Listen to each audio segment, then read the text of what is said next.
When my sister convinced our dying mother to change her will and leave everything to her, she thought she had won the ultimate victory over the family disappointment. But what she discovered 3 months later in that lawyer's office would shatter her world and prove that sometimes the most overlooked daughter holds all the cards. Before we jump back in, tell us where you're tuning in from. And if this story touches you, make sure you're subscribed, because tomorrow, I've saved something extra special for you. My name is Elena Hartwell, and for 29 years, I had mastered the art of being invisible in my own family. While my younger sister Victoria commanded attention with her theatrical demands and carefully orchestrated emotional displays, I had learned that survival meant staying quiet, staying helpful, and never expecting the same treatment she received as a matter of course. The Hartwell family resided in the affluent suburb of Millbrook Heights, where manicured lawns and colonial architecture spoke of generational wealth and social expectations that shaped every family gathering and holiday celebration. Our childhood home on Elm Ridge Drive represented everything my parents valued: traditional success, social standing, and the preservation of family reputation through carefully managed appearances. Victoria had always been the golden child, blessed with the combination of striking looks and manipulative charm that allowed her to navigate social situations with ease while extracting maximum benefit from every interaction. Her auburn hair caught light in ways that photographers noticed. Her green eyes conveyed emotion with theatrical precision, and her ability to make others feel responsible for her happiness had been refined through years of practice on family members who enabled her behavior through their desire to avoid confrontation. My own appearance reflected a more subdued aesthetic that seemed designed by nature to blend into backgrounds rather than command center stage attention. Brown hair that refused to hold elaborate styling, hazel eyes that revealed too much sincerity. For social manipulation and a tendency toward practical clothing choices that prioritized functionality over fashion statements marked me as someone who occupied supporting roles rather than leading parts in family dynamics. The contrast between Victoria's lifestyle and my own had been established during our teenage years and had only intensified as we entered adulthood. While she pursued a liberal arts education that focused more on social networking than academic achievement, I completed a degree in accounting and finance that provided practical skills for building financial independence. Her post-graduation years involved a series of creative pursuits that never generated sustainable income, while I established a career in corporate financial analysis that provided steady advancement and professional recognition. Victoria's romantic relationships followed patterns that prioritized excitement over stability, leading to a succession of dramatic partnerships that provided material for lengthy phone conversations with our mother about emotional crises and financial difficulties. My own approach to relationships emphasized compatibility and shared values, resulting in a long-term partnership with James Richardson, a fellow financial professional whose steady character and genuine kindness had never impressed my parents, in ways that Victoria's more flamboyant boyfriends managed to achieve. The family dynamics that governed our interactions had been established through years of conditioning that taught me to expect less while giving more, creating systematic patterns that reinforced Victoria's position as the favored daughter, while relegating me to the role of reliable support system. Holiday gatherings showcased these dynamics through seating arrangements that placed Victoria next to our parents, while I occupied less prominent positions, gift exchanges that revealed significant disparities in thought and financial investment, and conversation patterns that centered on Victoria's current interests while treating my professional achievements as background information. Our mother, Margaret Hartwell, had spent decades cultivating social connections that reinforced her position within Millbrook Heights society through charitable committee participation and cultural event organization. Her attention to family reputation meant that Victoria's dramatic tendencies were interpreted as artistic sensitivity that required special consideration, while my practical approach to life was viewed as evidence of limited imagination and social ambition. The relationship between our mother and Victoria had developed into a complex dance of emotional manipulation and enabling behavior that created dependency patterns, benefiting both participants. Victoria received financial support and emotional validation for her lifestyle choices, while our mother maintained a sense of importance through her role as protector and advocate for her more sensitive daughter. My father, Robert Hartwell, had built considerable wealth through strategic real estate investments and business partnerships that provided our family with financial security, extending far beyond typical middle-class circumstances. His approach to parenting reflected his business philosophy of rewarding performance and results, yet his evaluation criteria seemed to favor Victoria's emotional expressiveness over my consistent achievement and reliability. The professional success I had achieved through systematic effort and strategic career development received acknowledgement, but never generated the enthusiasm that Victoria's latest creative project could inspire during family dinner conversations. My promotion to senior financial analyst at Morrison & Associates had been noted with polite congratulations, while Victoria's decision to start a photography business had prompted extensive discussion about artistic vision and entrepreneurial courage. James had witnessed these family dynamics firsthand during holiday visits and social gatherings, offering observations about the disparate treatment that I had learned to accept as normal family functioning. His perspective as an outsider provided validation for feelings I had been conditioned to suppress, yet I maintained loyalty to family relationships that had shaped my identity despite their limitations. The financial independence I had achieved through career advancement and careful money management provided freedom from the economic dependency that characterized Victoria's relationship with our parents. While she required regular assistance, with rent payments and credit card debt accumulated through lifestyle choices that exceeded her income, I had established savings accounts and investment portfolios that demonstrated the practical value of living within one's means. My apartment in downtown Millbrook reflected my personal taste and financial capabilities, without requiring parental subsidization. The modern efficiency unit featured carefully selected furnishings that prioritized quality over quantity, creating a comfortable living space that accommodated both solitary relaxation and intimate entertaining with James and our small circle of friends. Victoria's living situation involved a series of shared arrangements with roommates who provided financial contributions toward rent and utilities for apartments that exceeded what her irregular income could support independently. Her living spaces typically featured dramatic decorating choices that prioritized visual impact over practical functionality, creating environments that served as backdrops for social media content rather than sustainable daily living. The contrast between our approaches to financial management reflected deeper philosophical differences about responsibility, planning, and the relationship between effort and reward. While Victoria operated under the assumption that financial difficulties were temporary inconveniences that family resources should address, I had developed systems for budgeting, saving, and investing that treated financial security as a personal responsibility requiring consistent attention and disciplined decision-making. Professional relationships within my workplace environment provided validation and recognition that contrasted sharply with family dynamics that minimized my achievements while celebrating Victoria's potential. Colleagues at Morrison & Associates valued my analytical capabilities and attention to detail, creating social connections based on mutual professional respect rather than family obligation or emotional manipulation. The social circles that James and I had developed included other professionals who shared our interests in financial planning, career development, and building relationships based on compatibility rather than drama. These friendships provided emotional support and intellectual stimulation that supplemented the limitations of family relationships without creating conflict or requiring explanation of complex family dynamics. Weekend activities typically involved outdoor recreation, cultural events, and social gatherings that reflected our shared values and provided relaxation from professional responsibilities.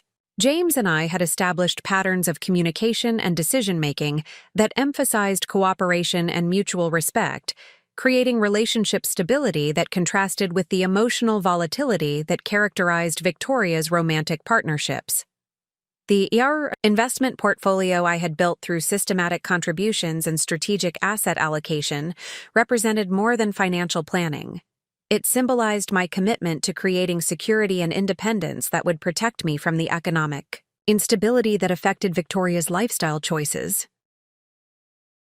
Each monthly investment represented progress toward goals that extended beyond immediate consumption to include long-term financial freedom. My understanding of financial markets and investment strategies had developed through professional experience and personal study that provided knowledge extending beyond basic money management to include sophisticated approaches to wealth building and risk management. This expertise had enabled me to make investment decisions that generated returns exceeding what traditional savings accounts could provide, while maintaining appropriate risk levels for my age and circumstances. The emergency fund I maintained provided security against unexpected expenses or income disruption without requiring family assistance or credit card debt accumulation. This financial cushion represented freedom from the anxiety that accompanied Victoria's approach to money management, where monthly bills created stress and required external intervention to prevent service disconnection or late payment penalties.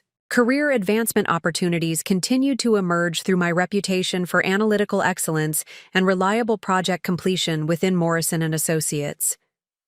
Senior partners had begun, including me in client meetings and strategic planning, discussions that indicated potential for promotion to management positions requiring greater responsibility and offering increased compensation. The professional development activities I pursued through continuing education and industry certification programs demonstrated commitment to career growth that extended beyond minimum job requirements. These investments in my capabilities created competitive advantages that supported advancement opportunities while providing intellectual stimulation that enhanced job satisfaction and professional fulfillment. James had proposed marriage 6 months earlier with a ring selection process that reflected his understanding of my preferences and his commitment to building a partnership based on shared values rather than dramatic gestures designed to impress others.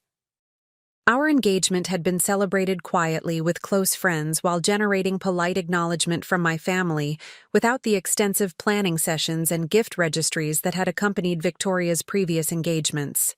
Wedding planning discussions between James and me emphasized creating a meaningful ceremony that reflected our relationship values while managing costs through practical decision-making rather than attempting to impress guests through expensive displays.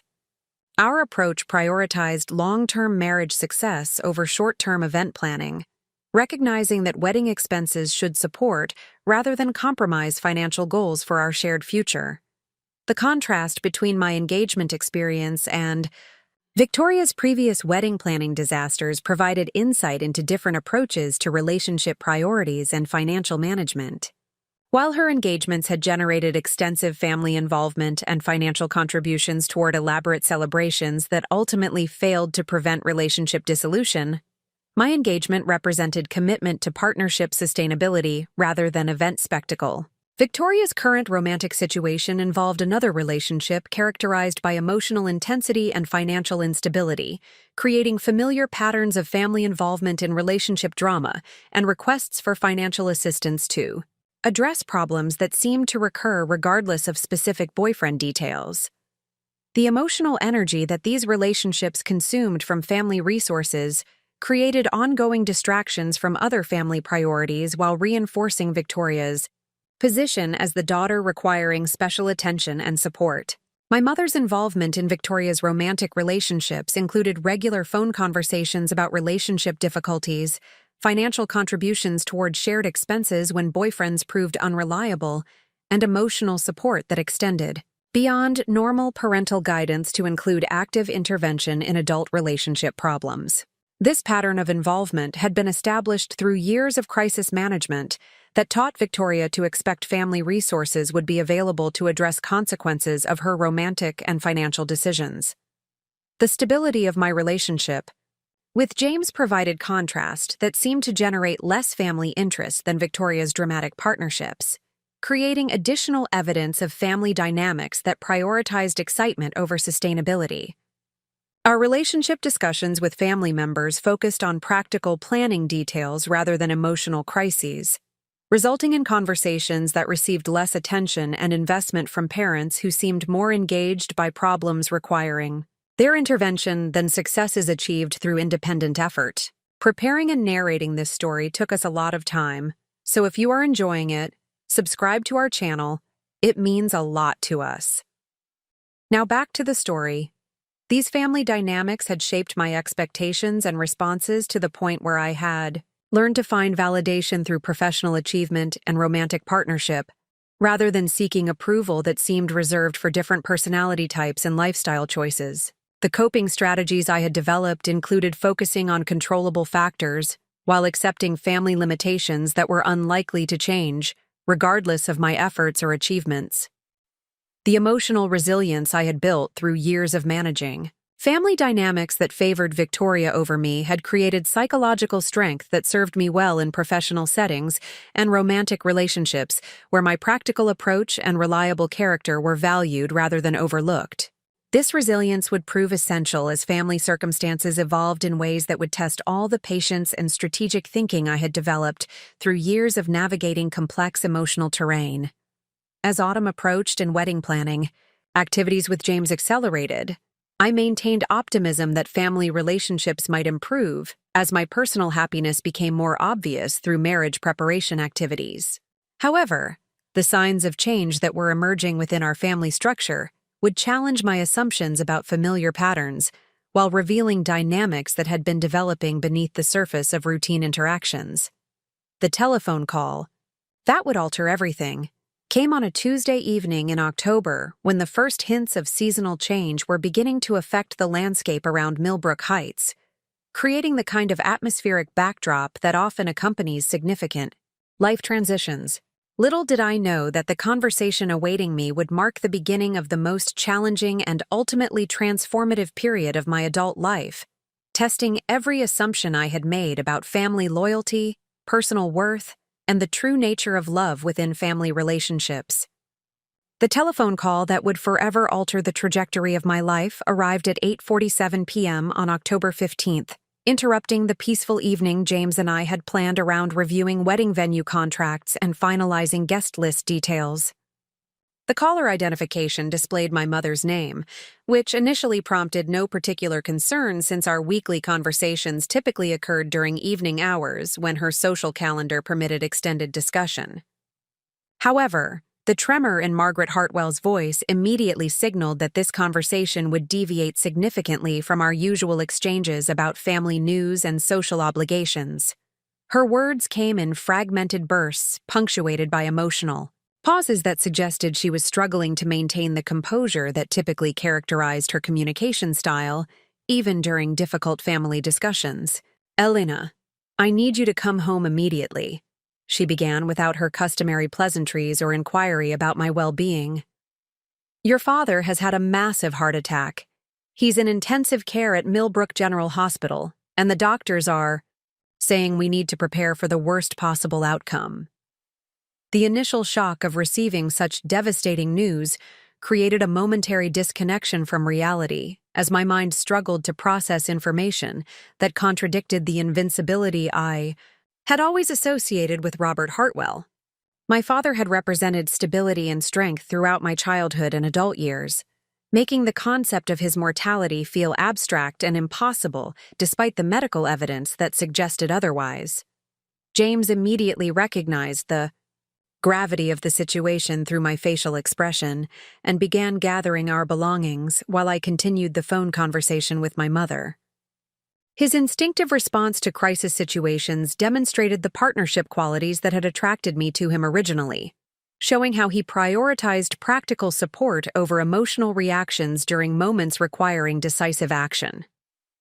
The CI drive to Millbrook Heights occurred in relative silence as I attempted to reconcile the image of my robust, controlling father with the medical reality described by my mother's fragmented account of the evening's events. Robert Hartwell had collapsed during dinner at the country club while discussing business matters with associates, succumbing to cardiac arrest that required immediate emergency response and transportation to the hospital's cardiac care unit. Upon arriving at Millbrook General Hospital, the sterile environment and mechanical sounds of medical equipment created an atmosphere that reinforced the severity of my father's condition, while highlighting the fragility of human life, regardless of wealth, social position, or personal determination. The waiting area outside the intensive care unit contained my mother and Victoria, both displaying emotional distress in characteristically different ways that reflected their distinct approaches to crisis management. Margaret Hartwell maintained her composed exterior while exhibiting subtle signs of internal turmoil through nervous hand movements and periodic glances toward the intensive care unit entrance.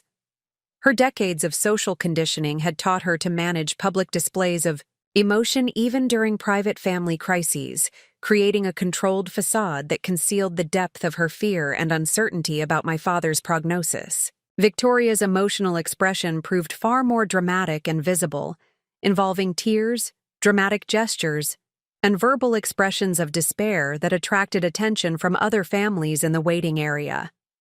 Her response pattern followed familiar, behavioral templates that positioned her as the primary victim of circumstances while demanding emotional support and practical assistance from available family members. The medical update provided by Dr. Sarah Chen, the attending cardiologist, confirmed that my father had suffered extensive damage to his cardiac muscle tissue, requiring immediate surgical intervention and creating uncertainty about his prospects for meaningful recovery. The technical explanation of his condition included terminology that emphasized the critical nature of his situation while avoiding definitive predictions about outcome possibilities. During the first 48 hours following his hospitalization, our family maintained continuous presence at the medical facility while rotating between waiting room vigils and brief visits to his bedside when medical staff permitted family interaction. These visits revealed the dramatic transformation that serious illness creates in individuals who previously represented strength and authority within family structures. Robert Hartwell appeared diminished and vulnerable in ways that contradicted decades of commanding presence and decisive leadership. The medical equipment surrounding his bed emphasized his dependency on technological intervention for basic survival functions, creating a visual reminder of mortality that affected each family member according to their individual psychological makeup and relationship history with him. My response to witnessing my father's condition involved analytical assessment of his medical situation, combined with emotional processing of grief and concern that remained largely internal. The financial planning skills I had developed professionally proved relevant as I began considering practical implications of potential outcomes including estate management, business continuity, and family financial security. Victoria's bedside behavior continued the dramatic patterns established in the waiting area, involving emotional displays that required frequent intervention from nursing staff and created disruptions that interfered with medical care delivery. Her inability to regulate emotional responses during crisis situations created additional stress for medical personnel, while demanding attention and resources that could have been directed toward patient care. My mother's interactions with medical staff demonstrated her organizational capabilities while revealing anxiety about financial and legal implications that extended beyond immediate health concerns. Her questions about prognosis and treatment options included inquiries about timeline considerations that suggested awareness of estate planning and business management issues requiring attention regardless of medical outcomes. James provided consistent support throughout this initial crisis period, without inserting himself inappropriately into family dynamics or medical decision-making processes. His presence offered emotional stability and practical assistance while respecting the boundaries appropriate for someone not yet officially married into the family structure. The business implications of my father's condition began emerging during the second day of hospitalization, as associates and partners contacted our family seeking information about continuity plans for ongoing projects and contractual obligations. These inquiries highlighted the extent to which Robert Hartwell's personal involvement had become integral to various business operations, creating potential complications that required immediate attention regardless of his health status. Margaret Hartwell's responses to these business inquiries revealed limited knowledge about specific operational details, while demonstrating awareness that significant financial interests required protection during my father's incapacitation.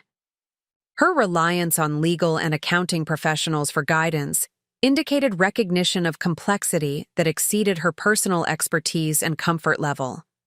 Victoria's participation in business-related discussions proved minimal and unfocused, reflecting her historical disengagement from family financial matters and her preference for emotional processing over practical problem-solving. Her contributions to family planning conversations typically involved questions about inheritance implications rather than operational continuity or business management requirements. My professional background in financial analysis provided relevant expertise for evaluating business continuity challenges and estate planning considerations that were emerging as immediate priorities. However, my suggestions and observations received limited attention from family members who seemed more focused on emotional processing than strategic planning for various outcome scenarios. The revelation that my father had not updated his estate planning documents in over 7 years created significant concern about potential complications affecting business operations and family financial security. This oversight suggested that his assumption of continued good health had prevented him from addressing succession planning and asset protection strategies that prudent financial management would typically require. Legal consultations arranged during the 3rd day of hospitalization confirmed that existing estate planning documents were outdated and potentially inadequate for addressing the current scale and complexity of Robert Hartwell's business interests and personal assets. The attorney's recommendations included immediate attention to power of attorney arrangements and medical decision-making authority to address current incapacitation issues. The selection of appropriate individuals for financial and medical power of attorney positions became a source of family discussion that revealed underlying assumptions about competence, trustworthiness, and decision-making capabilities among family members. These conversations highlighted long-standing patterns of role assignment that reflected historical family dynamics rather than objective assessment of qualifications. Margaret Hartwell's preference for involving Victoria in financial decision-making authority, despite her demonstrated lack of business knowledge or financial management experience, created tension with my professional assessment of qualified decision-making requirements.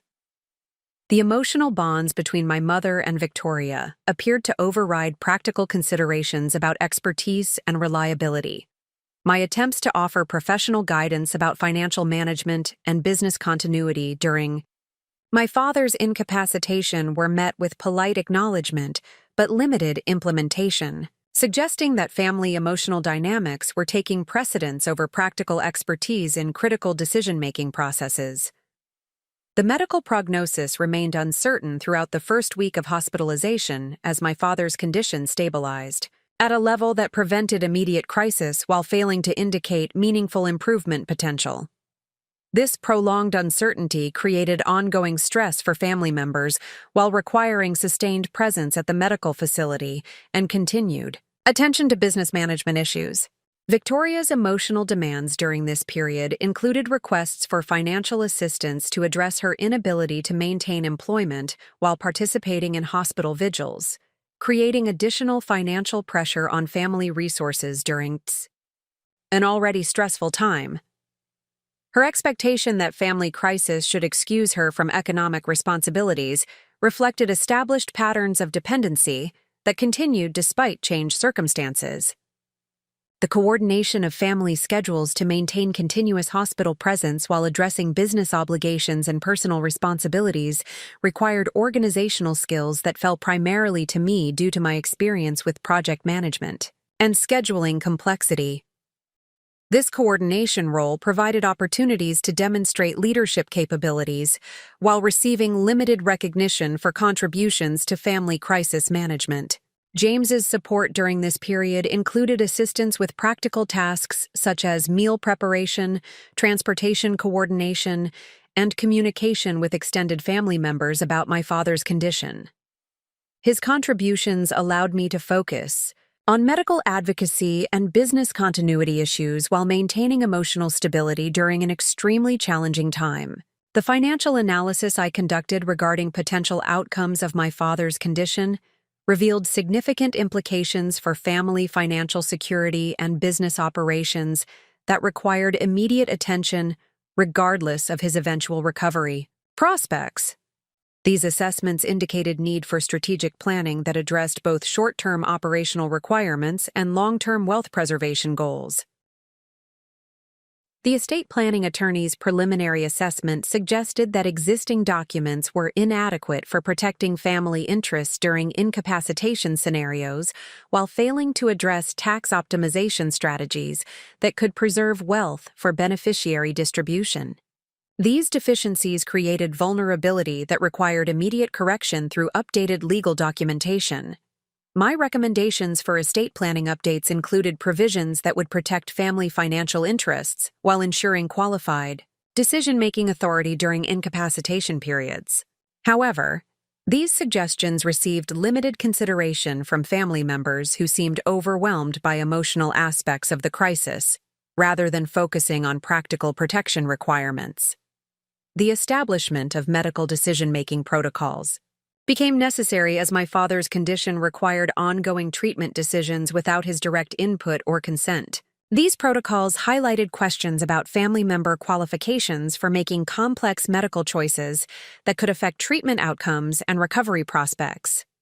Victoria's emotional volatility during medical consultations created concerns about her suitability for participating in life and death decision-making processes that required calm assessment of medical information and treatment alternatives. Her tendency toward dramatic responses to stressful information suggested potential for decision-making that prioritized emotional processing over medical optimization.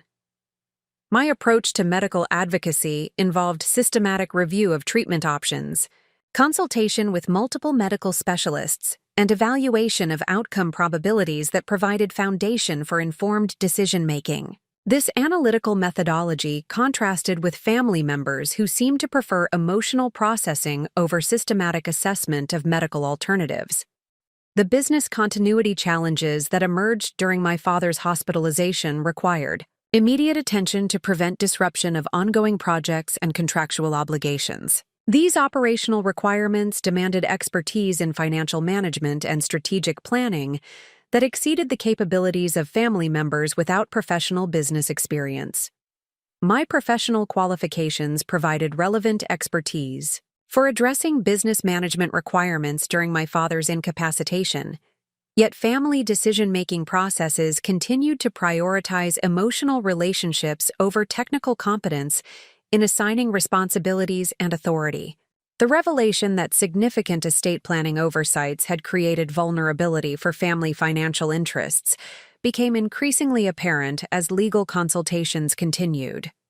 These deficiencies suggested that comprehensive estate planning updates were necessary regardless of my father's eventual recovery status, requiring immediate attention to prevent potential complications. As the first week of my father's hospitalization concluded without significant improvement in his condition, the family faced difficult decisions about long-term care planning and business management that would test every assumption we had made about roles, responsibilities, and decision-making authority within the Hartwell family structure.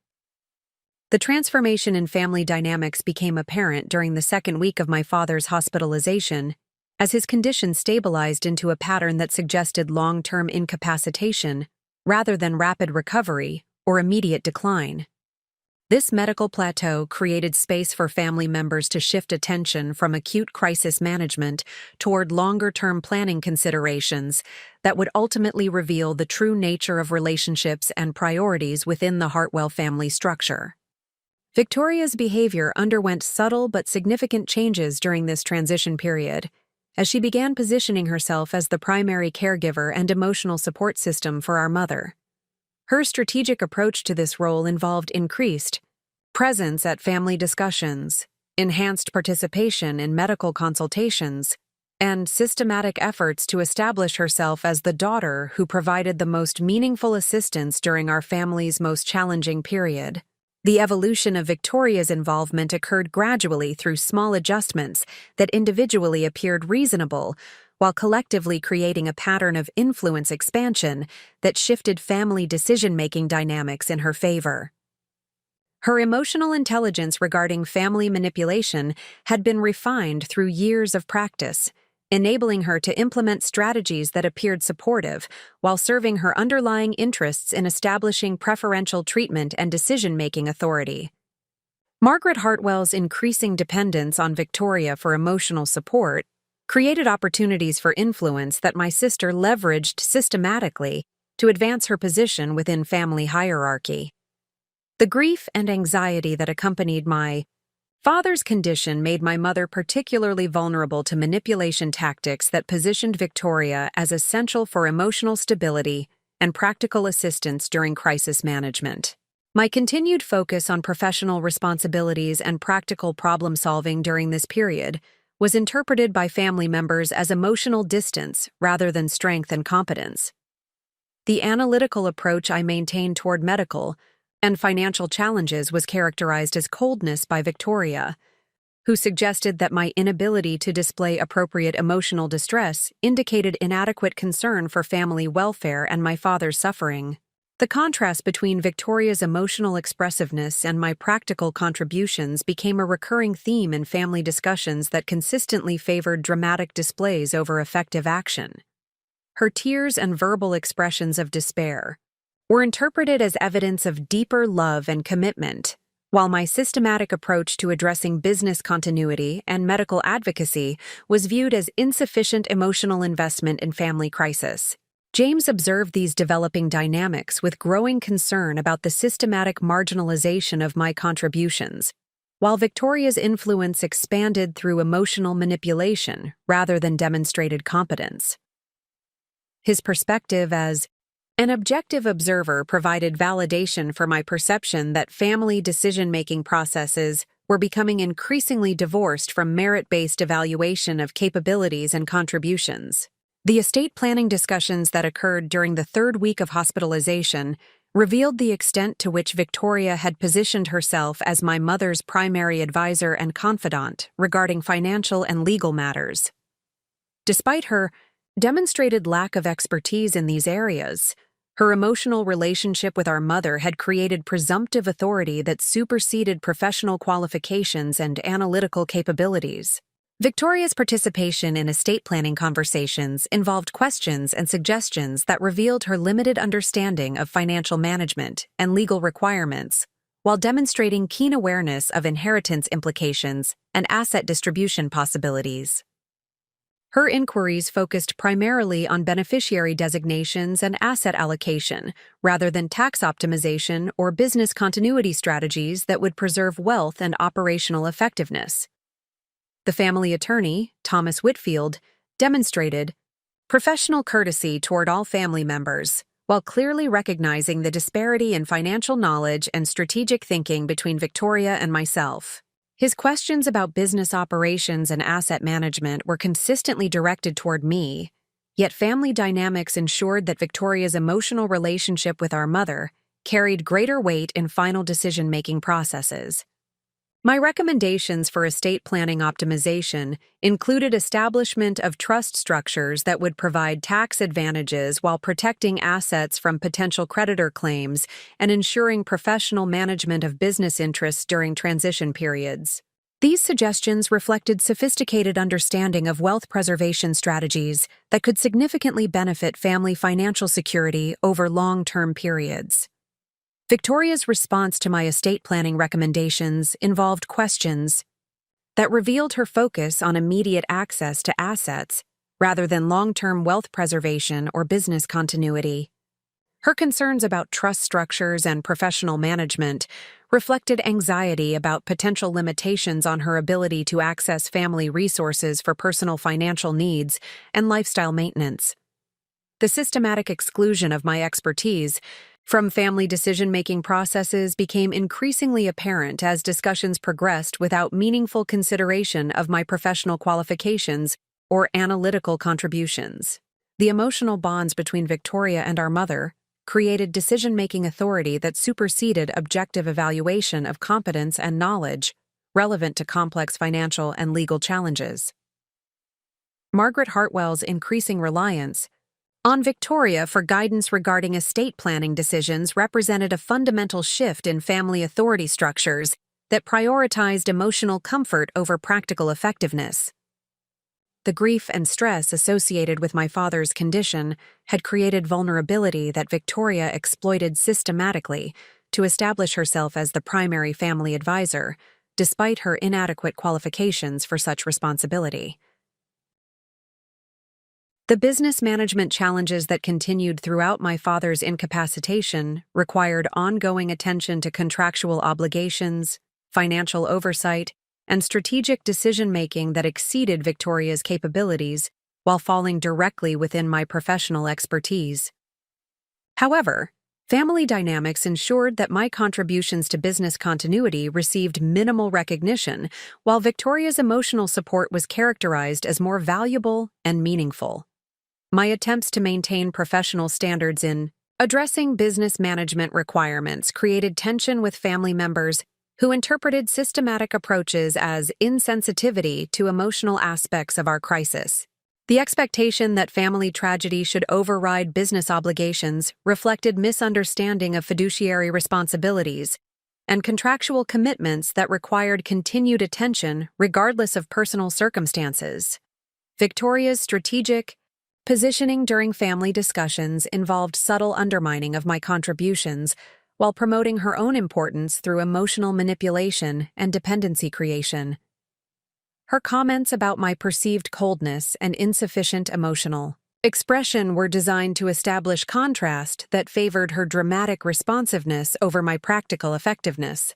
The medical advocacy responsibilities that I had assumed during my father's hospitalization involved systematic review of treatment options, coordination with specialists, and evaluation of care quality that required analytical skills and persistent attention to detail. These contributions provided measurable benefits for my father's care, while receiving minimal acknowledgement from family members who prioritized emotional processing over medical optimization.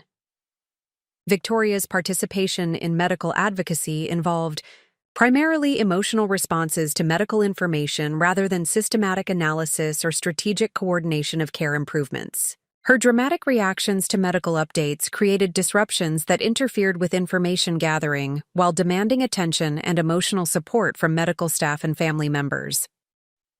The establishment of long-term care planning during the fourth week of hospitalization required evaluation of facility options, insurance coordination, and quality assessment that demanded professional-level analytical capabilities.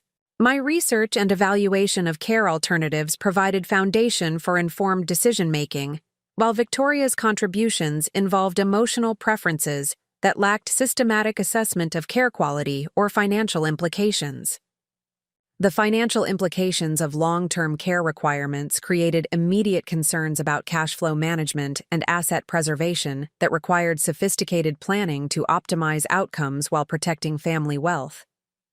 My analysis of insurance, coverage, care costs, and asset allocation strategies provided roadmap for managing these challenges effectively while minimizing financial impact on family resources.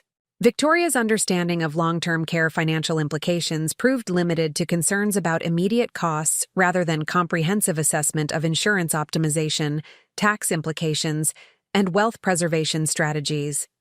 Her questions about care financing reflected anxiety about family resource depletion without strategic thinking about cost management or asset protection approaches.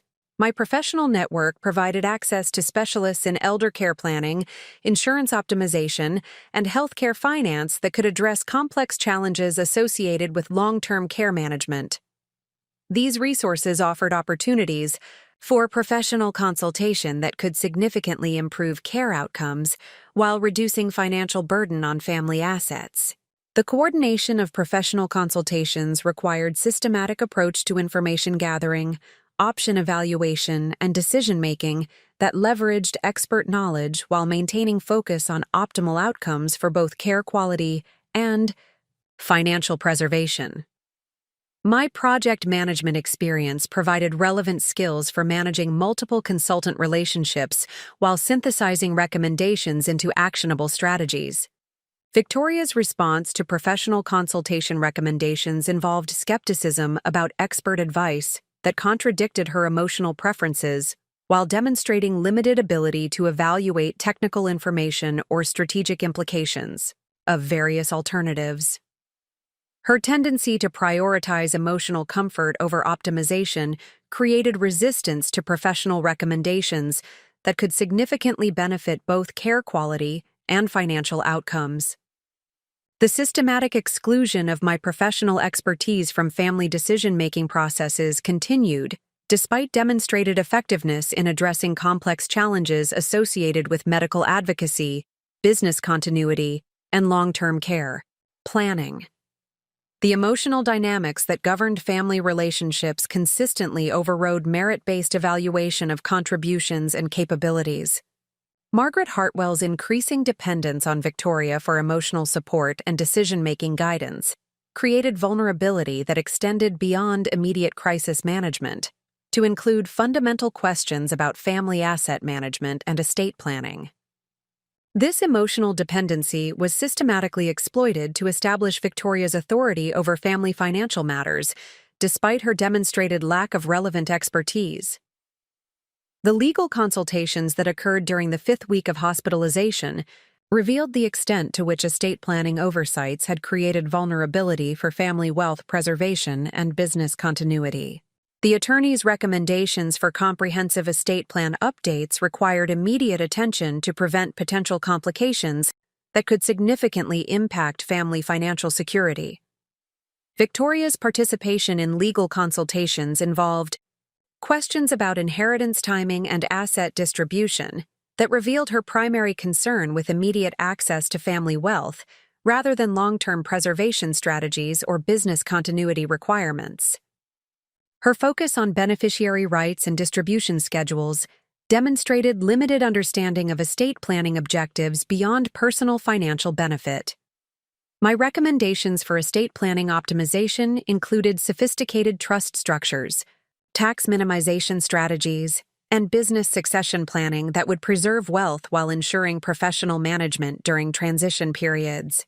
These suggestions reflected comprehensive understanding of estate planning principles and wealth preservation techniques that could significantly benefit family financial security. The resistance to my estate planning recommendations came primarily from Victoria, who expressed concerns about complexity and professional management requirements that could limit her direct access to family assets. Her preference for simple distribution structures reflected limited understanding of tax implications and asset protection benefits that sophisticated planning could provide.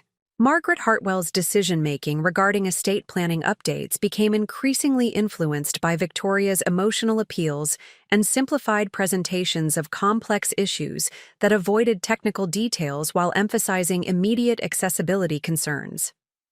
This influence expansion represented systematic manipulation of our mother's grief and anxiety to advance Victoria's financial interests. The revelation that Victoria had begun private conversations with our mother about estate planning modifications occurred during the 6th week of hospitalization, when I discovered that legal consultations were being scheduled without my knowledge or participation. These secret meetings represented escalation of manipulation tactics that were designed to establish Victoria's authority over family financial decisions, while excluding my professional expertise and analytical contributions.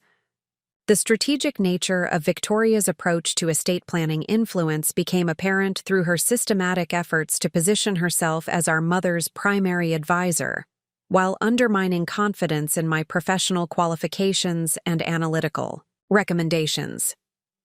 This manipulation campaign represented sophisticated understanding of emotional vulnerability, exploitation, while demonstrating her determination to secure preferential treatment in inheritance planning. My discovery of these private consultations created immediate concern about potential estate planning modifications that could compromise family wealth preservation, while failing to address business continuity requirements that demanded professional expertise and systematic planning.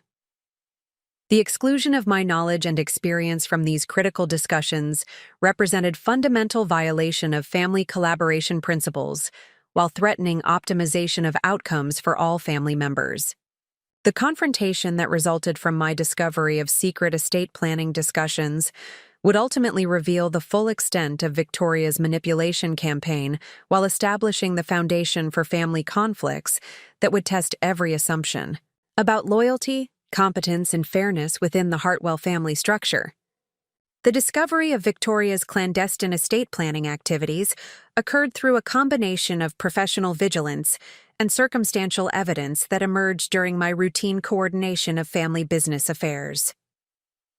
While reviewing the calendar of Thomas Whitfield, our family attorney, to schedule necessary updates to corporate documentation, I encountered appointment entries that listed meetings with Margaret and Victoria Hartwell that had been scheduled without my knowledge or participation.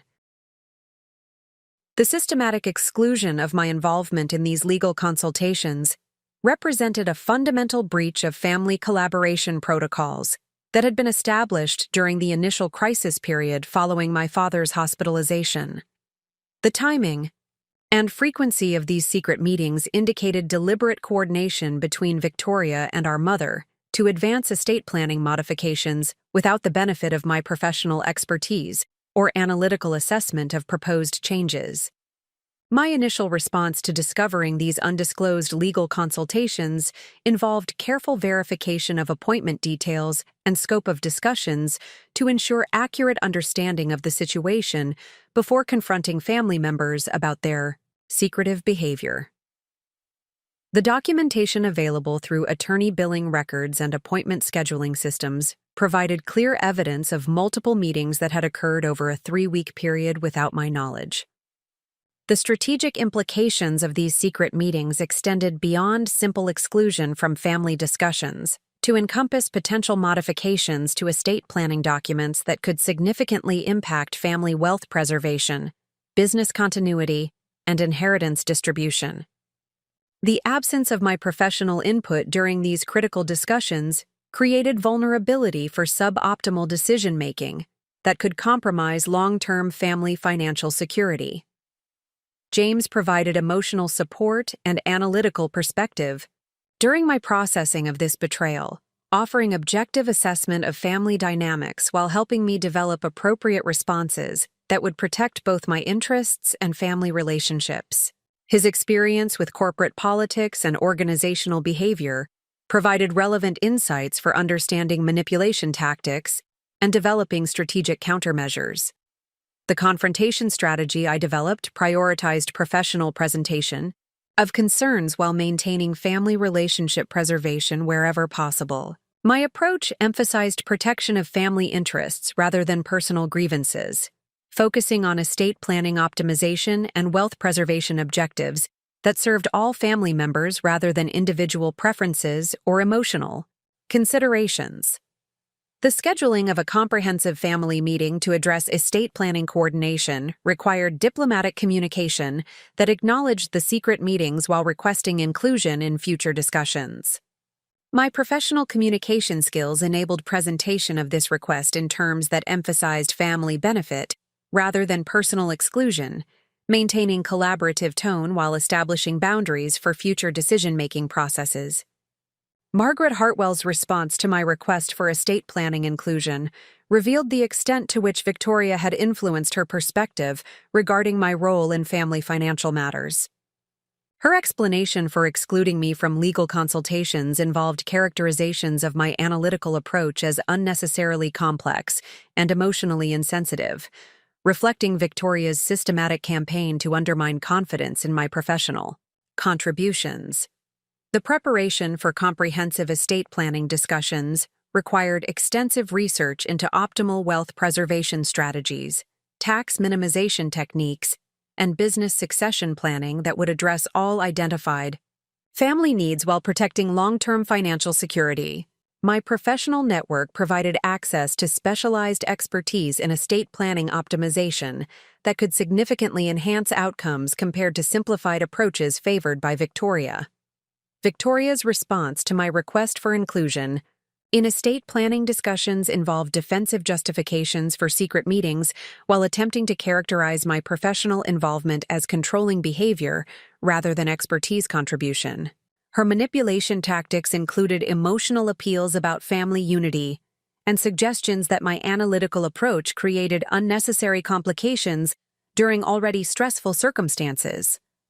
The comprehensive estate planning meeting that eventually occurred during the 7th week of my father's hospitalization revealed the full extent of modifications that Victoria had proposed during her secret consultations with our mother. These proposed changes included significant alterations to inheritance distribution, asset allocation, and decision-making authority that heavily favored Victoria while diminishing my role in family financial management. The specific modifications proposed by Victoria included designation of herself as primary beneficiary for liquid assets, establishment of her authority over family business operations despite her lack of relevant experience, and creation of trust structures that would provide her with immediate access to substantial funds, while limiting my inheritance to longer-term distributions, subject to performance criteria and behavioral restrictions. My analysis of Victoria's proposed estate planning modifications revealed numerous financial inefficiencies, tax optimization failures, and wealth preservation oversights that would significantly reduce family financial security while failing to address business continuity requirements. The simplified structures she favored would create unnecessary tax liability while providing inadequate protection against potential creditor claims and market volatility.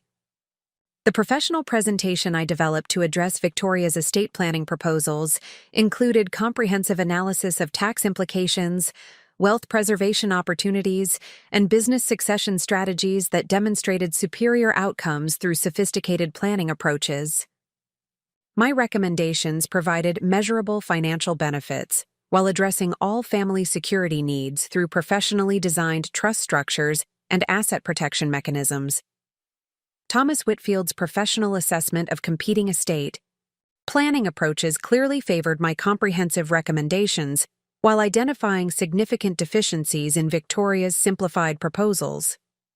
His expertise in estate planning optimization provided objective validation of analytical approaches while highlighting potential consequences of emotional decision-making in complex financial matters. Victoria's response to professional critique of her estate planning proposals involved emotional appeals and accusations of family disloyalty rather than substantive defense of her recommendations. Her inability to address technical deficiencies in her proposals while maintaining focus on emotional manipulation tactics revealed the extent to which her influence depended on exploitation of our mother's grief rather than merit-based evaluation of alternatives. The systematic documentation I maintained regarding estate planning discussions provided clear evidence of professional expertise and analytical rigor that contrasted sharply with Victoria's emotional manipulation and oversimplified proposals. This documentation would prove essential for future legal proceedings while demonstrating the superior quality of my contributions to family financial planning. Margaret Hartwell's growing dependence on Victoria for emotional support continued to influence her evaluation of estate planning alternatives, despite objective evidence favoring comprehensive approaches over simplified solutions. The grief and anxiety associated with my father's condition created decision-making vulnerability that Victoria exploited systematically to advance her financial interests, regardless of family optimization requirements.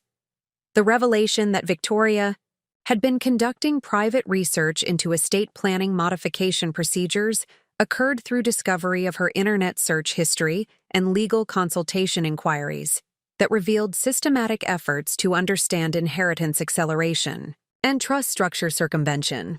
These activities indicated premeditated planning to manipulate estate distribution regardless of family consultation outcomes or professional recommendations.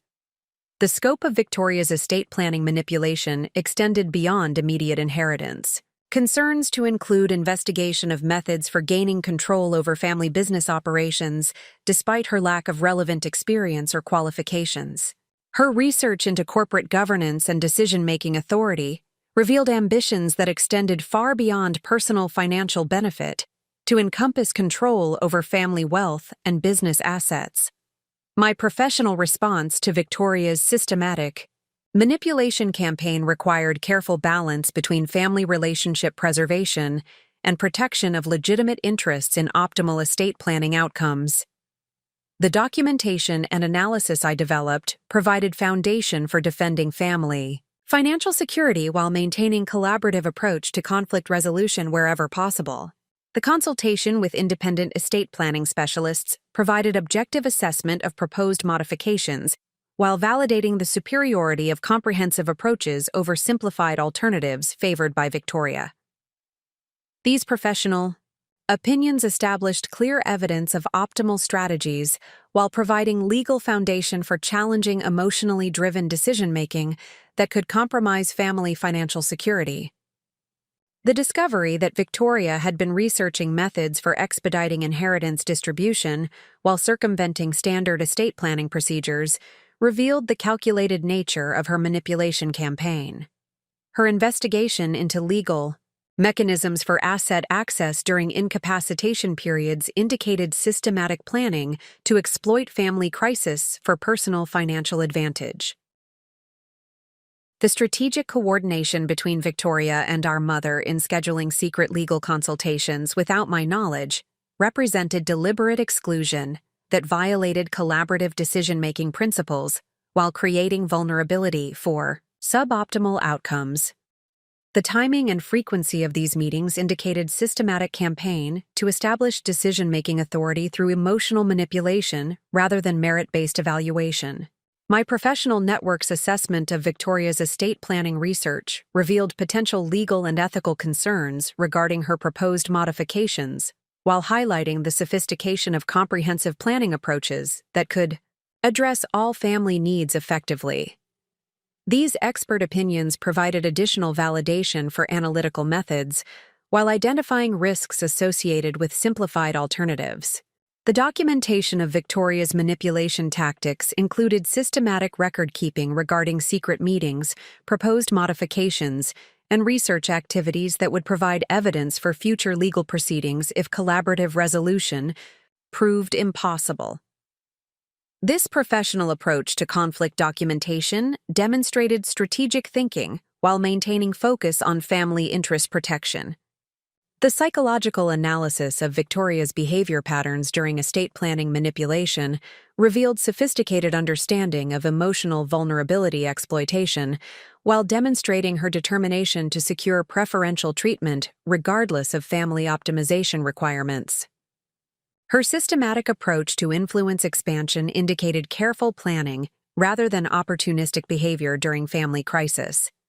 The financial modeling I conducted regarding various estate planning alternatives provided quantitative evidence of superior outcomes through comprehensive approaches, while demonstrating measurable costs associated with Victoria's simplified proposals. These analytical tools provided objective foundation for decision-making while highlighting the importance of professional expertise in complex financial planning. The revelation that Victoria had begun exploring legal mechanisms for challenging estate planning decisions that did not favor her preferences indicated escalation of manipulation tactics beyond family influence to include potential legal action. Her research into inheritance disputes and trust structure challenges revealed preparation for adversarial proceedings if collaborative manipulation proved insufficient. The strategic response I developed to address Victoria's escalating manipulation campaign included preparation for potential legal challenges while maintaining focus on family interest optimization through professional estate planning approaches. This preparation demonstrated proactive thinking while preserving options for collaborative resolution if family dynamics permitted reasonable discussion. The comprehensive analysis of family financial security requirements provided clear evidence that sophisticated estate planning approaches were necessary regardless of individual preferences or emotional considerations. The complexity of family assets and business operations demanded professional-level planning that exceeded the capabilities of simplified approaches favored by Victoria. The establishment of independent legal counsel to represent my interests in estate planning discussions became necessary as Victoria's manipulation campaign escalated beyond family collaboration to include potential adversarial proceedings.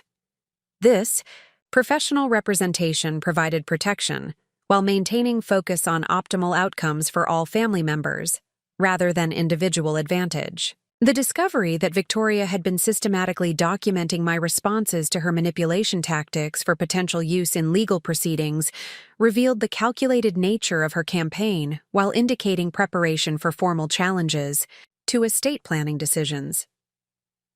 Her strategic approach to conflict documentation demonstrated sophisticated planning while highlighting the adversarial nature of her intentions.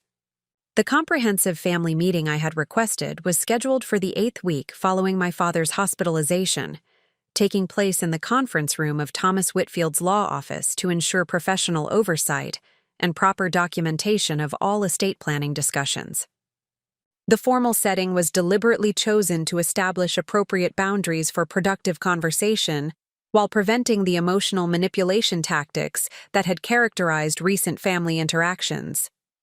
My preparation for this crucial discussion included development of comprehensive presentation materials that demonstrated optimal estate planning strategies through detailed financial analysis, tax optimization calculations, and wealth preservation projections. The professional quality of this documentation reflected my commitment to family financial security, while providing objective foundation for decision-making that transcended individual preferences or emotional considerations. Victoria arrived at the meeting accompanied by our mother, both displaying coordination in their approach that suggested extensive private preparation and strategic alignment regarding their objectives for the discussion. Their synchronized presentation of concerns and proposals indicated systematic planning that extended beyond spontaneous family collaboration to encompass calculated influence tactics designed to advance Victoria's financial interests. The opening statements presented by Thomas Whitfield established ground rules for productive discussion, while emphasizing his professional obligation to optimize estate planning outcomes for all family members rather than advancing individual preferences that might compromise overall financial security. His neutral approach to facilitating family negotiations provided essential structure for addressing complex issues without emotional escalation. Margaret Hartwell's initial presentation of her estate planning preferences revealed the extent to which Victoria's influence had shaped her thinking regarding inheritance distribution and family financial management. Her stated objectives prioritized immediate accessibility of assets over long-term wealth preservation, while demonstrating limited understanding of tax implications and business continuity requirements that demanded professional expertise. The specific modifications that our mother had been persuaded to consider included substantial alterations to inheritance percentages that heavily favored Victoria, establishment of simplified trust structures that provided immediate asset access without performance requirements, and designation of Victoria as primary decision-maker for family business operations, despite her demonstrated lack of relevant qualifications or experience. My response to these proposed modifications required careful balance between professional analysis and family relationship preservation, emphasizing objective assessment of financial implications while maintaining respectful tone regarding family member preferences. The presentation I delivered included comprehensive analysis of tax consequences, wealth preservation opportunities, and business succession requirements that demonstrated superior outcomes through sophisticated planning approaches. The financial projections I presented illustrated measurable benefits of comprehensive estate planning strategies compared to simplified alternatives preferred by Victoria and our mother. These quantitative analyses provided objective evidence of optimal approaches while highlighting potential costs associated with emotionally driven decision-making in complex financial matters requiring professional expertise and analytical rigor.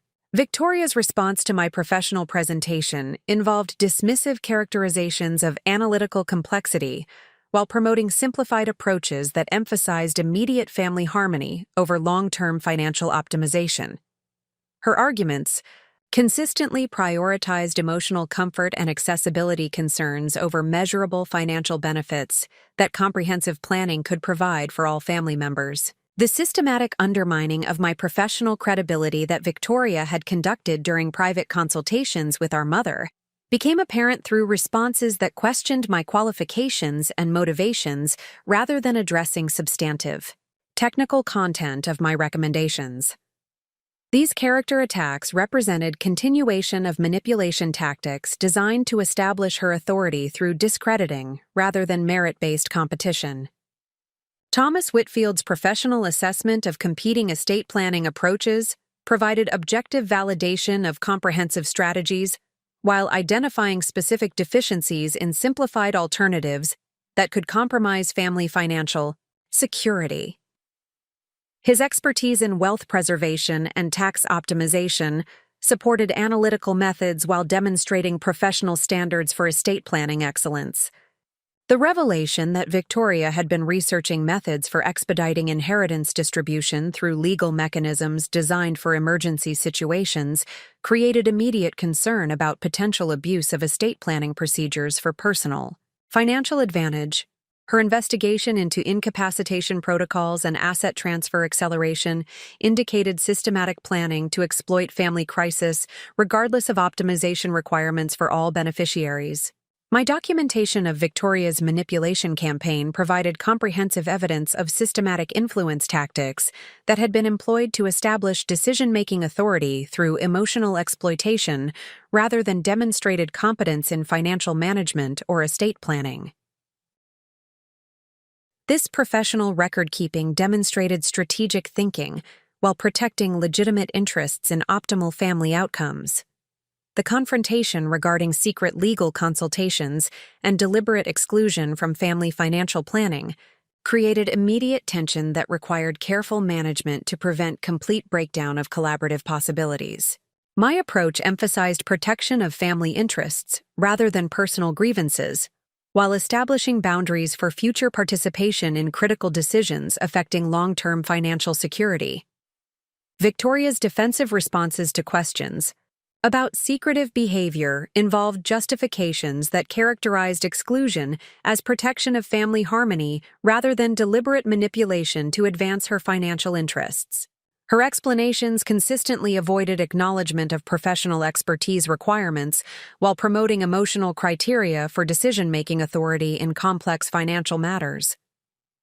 The systematic analysis I presented regarding business continuity requirements during my father's incapacitation period highlighted critical operational challenges that demanded immediate professional attention, regardless of inheritance distribution preferences.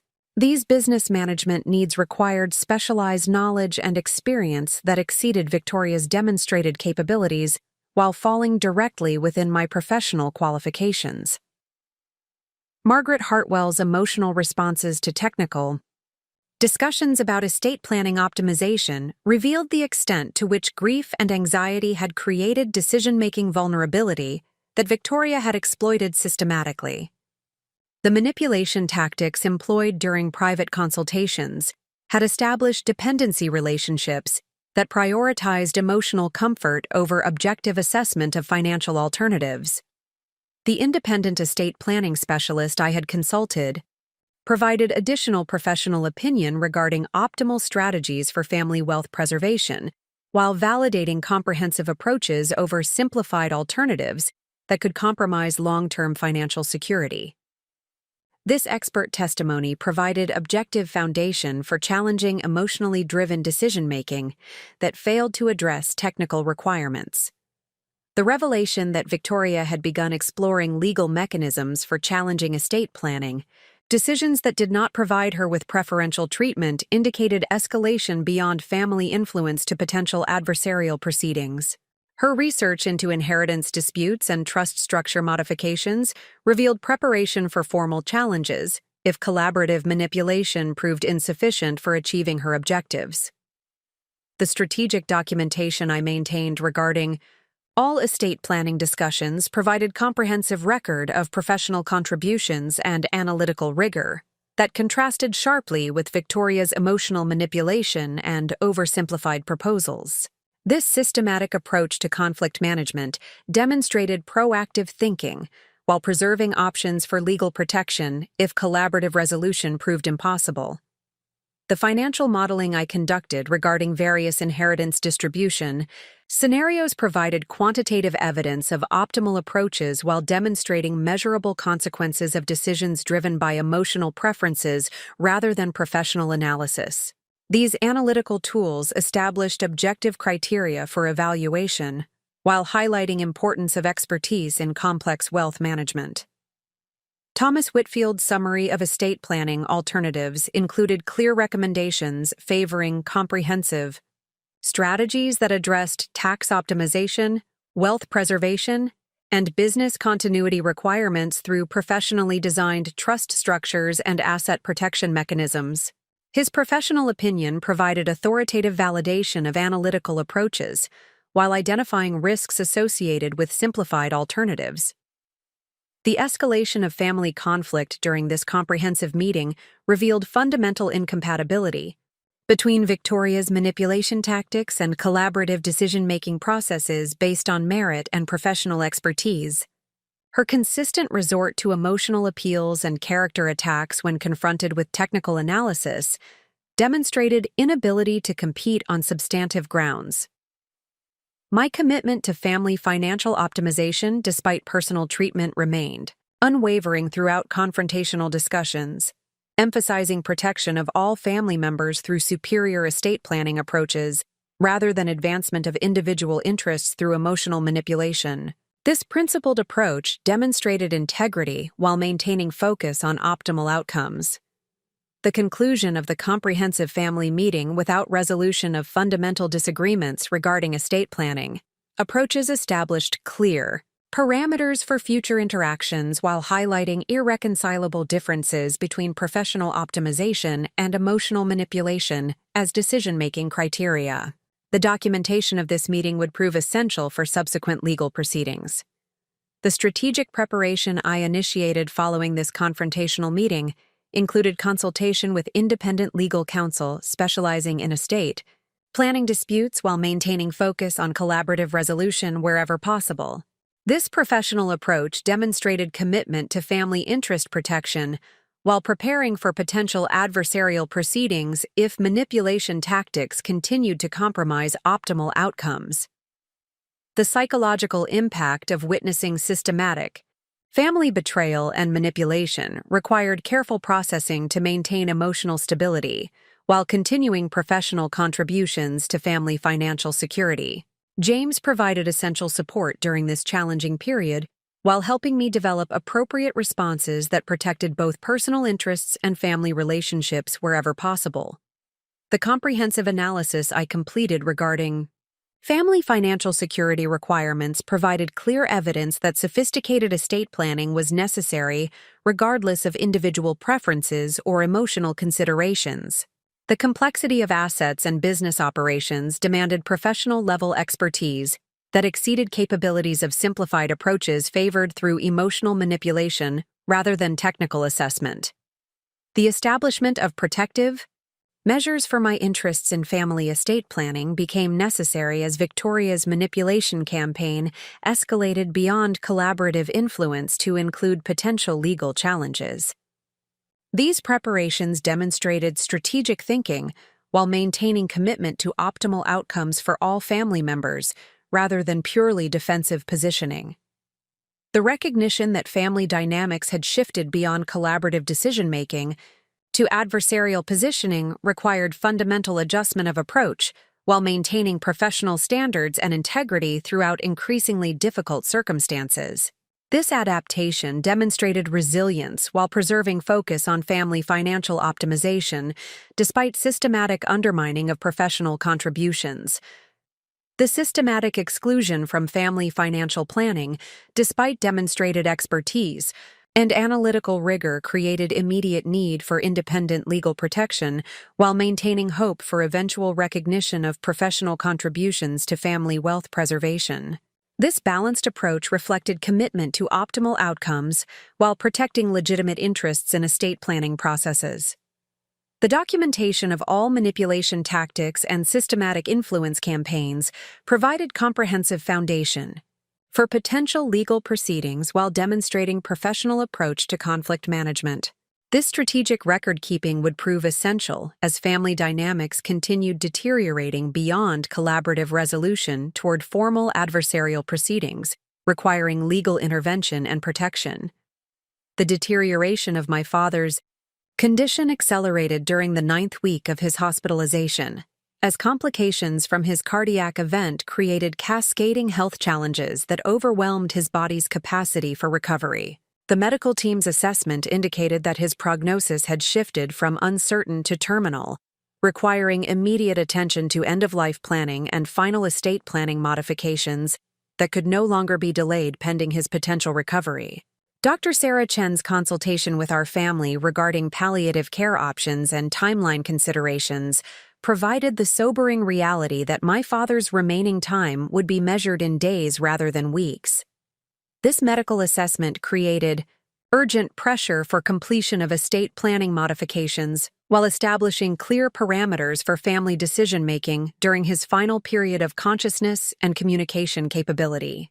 The coordination of final conversations between my father and family members required careful scheduling that balanced medical requirements with emotional needs while ensuring adequate opportunity for communication of essential information regarding his wishes for estate distribution and business succession. These conversations would prove crucial for understanding his true intentions regarding family financial arrangements and inheritance planning. My individual consultation with my father during his final days of consciousness provided opportunity for private discussion regarding his assessment of family dynamics and his concerns about estate planning modifications that had been proposed during his incapacitation. His lucid moments revealed awareness of manipulation tactics that had been employed while expressing specific instructions regarding his preferred approaches to wealth preservation and inheritance distribution. Robert Hartwell's private communication, with me included expression of confidence in my professional capabilities and analytical judgment regarding estate planning optimization. His acknowledgement of my expertise and contributions to family financial management provided validation that contrasted sharply with the systematic undermining I had experienced from other family members during recent months of crisis management. The specific instructions my father provided during our private conversation included emphasis on comprehensive estate planning approaches that would optimize tax efficiency and wealth preservation for all family members, rather than simplified distribution schemes that prioritized immediate accessibility over long-term financial security. His preference for sophisticated planning strategies validated the analytical approaches I had recommended throughout the estate planning discussions. Victoria's individual consultation with our father occurred under circumstances that prevented private conversation due to her emotional volatility and tendency toward dramatic displays that required medical intervention. The nursing staff's presence during her visits ensured appropriate medical monitoring while limiting opportunity for private influence attempts that might have compromised his decision-making during vulnerable moments. The final estate planning modifications that my father approved during his last days of consciousness reflected comprehensive strategies that incorporated professional recommendations for tax optimization and wealth preservation rather than simplified approaches that had been promoted through emotional manipulation. These decisions demonstrated his commitment to family financial security through analytically sound planning approaches. Margaret Hartwell's emotional distress during my father's final days created additional vulnerability that Victoria continued to exploit through intensive emotional support and dependency creation. The systematic manipulation that had characterized recent months intensified during this critical period as Victoria positioned herself as essential for our mother's emotional stability and decision-making support. The passing of Robert Hartwell occurred peacefully during the early morning hours of a Thursday in late November, surrounded by family members who had maintained continuous presence during his final days. His death marked the conclusion of a challenging period that had tested every assumption about family relationships while revealing true character traits and priorities among family members. The immediate aftermath of my father's death required coordination of funeral arrangements, business continuity measures, and estate administration procedures that demanded systematic organization and professional oversight. The complexity of these responsibilities highlighted the importance of analytical capabilities and project management skills that I possessed, while Victoria focused primarily on emotional processing and social coordination. The funeral planning process revealed continued family dynamics that prioritized Victoria's emotional preferences over practical considerations regarding cost management and appropriate commemoration of my father's life and achievements. Her insistence on elaborate arrangements that exceeded reasonable expense levels created tension with financially responsible approaches that would preserve family resources for beneficiary distribution. My approach to funeral planning emphasized meaningful commemoration that honored my father's values and achievements while maintaining cost efficiency and resource preservation that reflected sound financial management principles. The contrast between practical planning and emotional excess became apparent through discussions regarding venue selection, service arrangements, and memorial activities.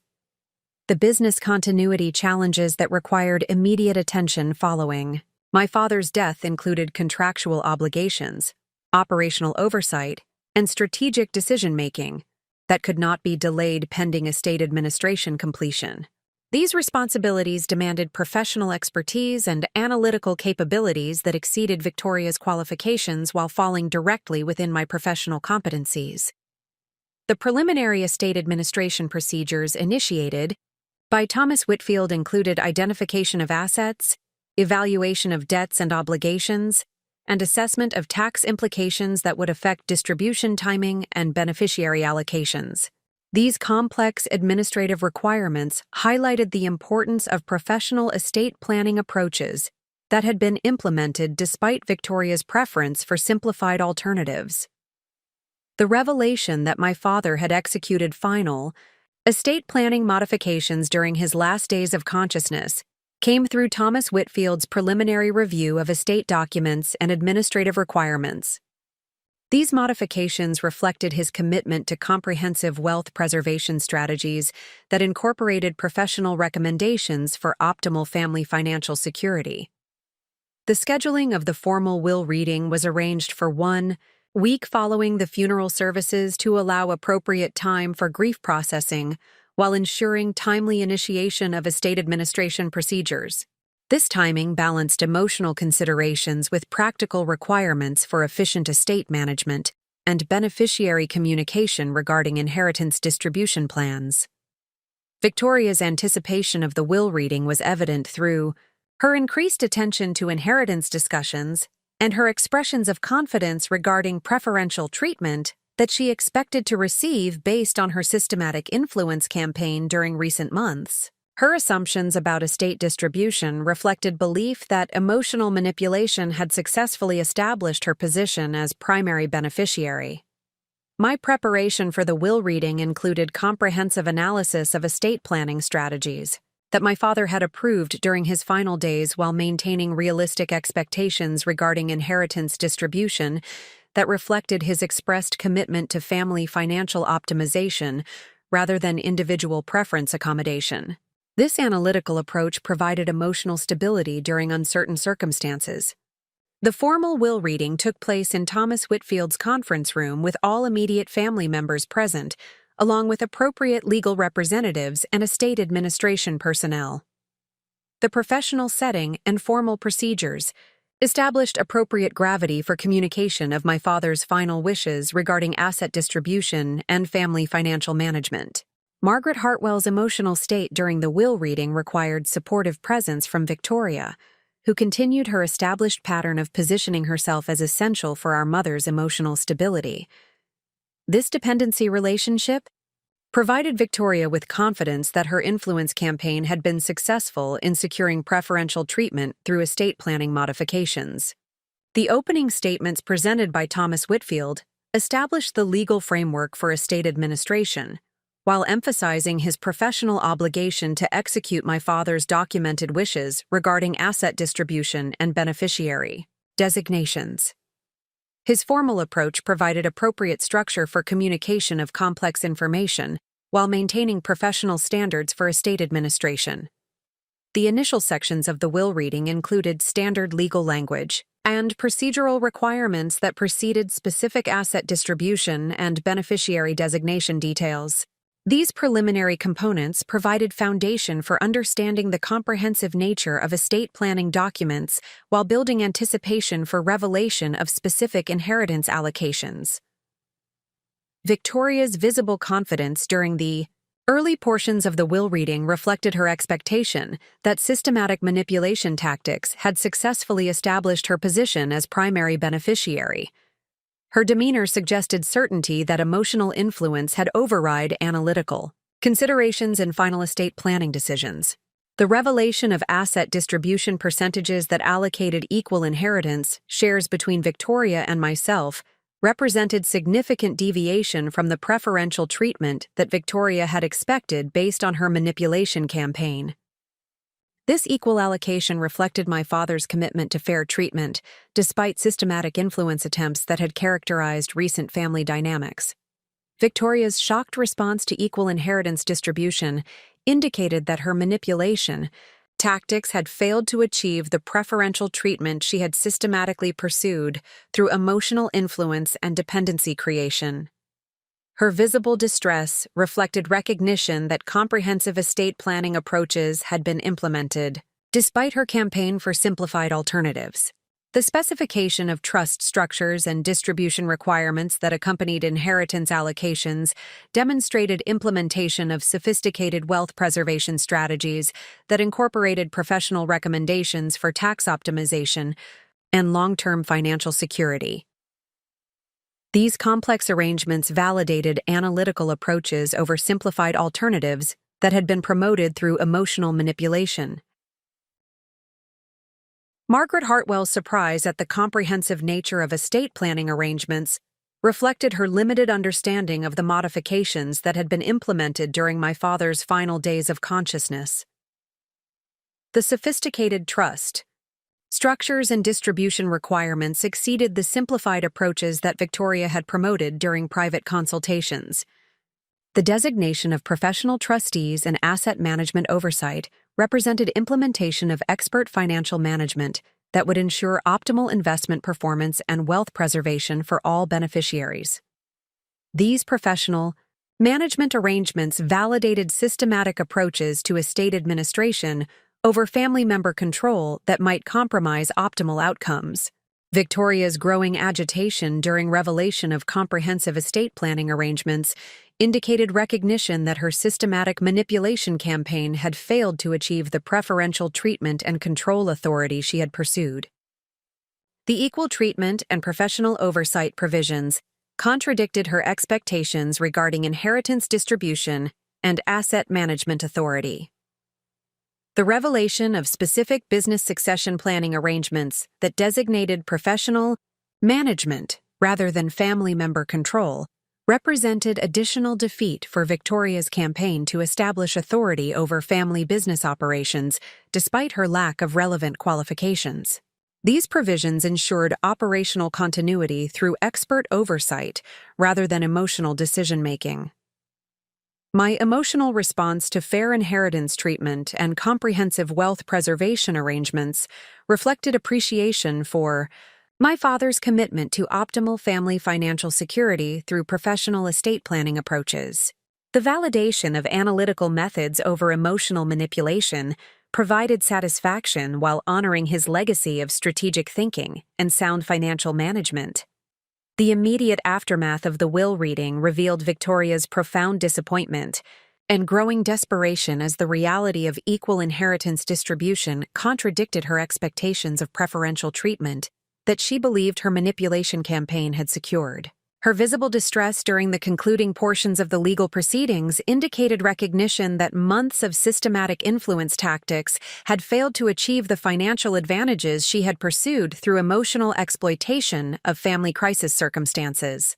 The equal inheritance allocation between Victoria and myself represented a fundamental validation of fair treatment principles, despite the systematic campaign of manipulation and exclusion that had characterized family dynamics during my father's incapacitation period. This equitable distribution reflected Robert Hartwell's commitment to balanced consideration of both daughters rather than preferential treatment based on emotional manipulation or dependency creation tactics.